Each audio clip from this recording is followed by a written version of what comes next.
The United States Supreme Court is handing a get-out-of-jail-free card to thousands of California convicts. Good evening, I'm Micah Ullman. Inmates are being ordered back on the streets because the state is chronically unable to hold them in decent conditions, says the court. KTLA's Chris Burrows live at the LA Sheriff's headquarters in Monterey Park with more on the potential impact of today's decision. Chris.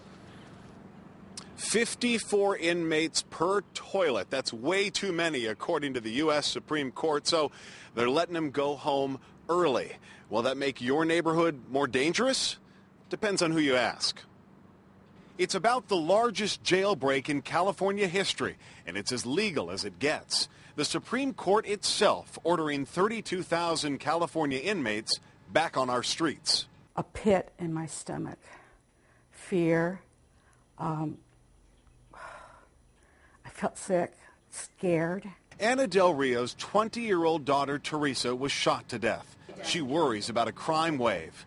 Do the math. In L.A. County, 70% of released inmates commit crimes again.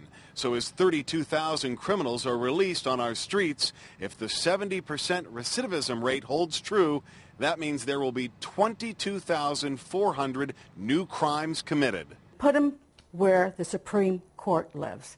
ACLU, let them go live in their neighborhoods. None of that anger or fear was evident from Sheriff Baca today. We can't just say that we can't do this. We have to find a way to do it. We have to find a way to minimize crime. Baca says we can absorb the inmates because crime is so low right now. But Supreme Court Justice Scalia predicts, quote, terrible things will happen.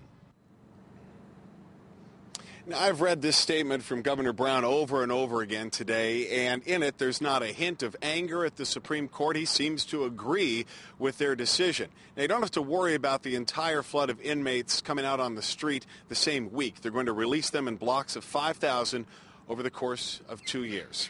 Back to you. All right, Chris Burrows.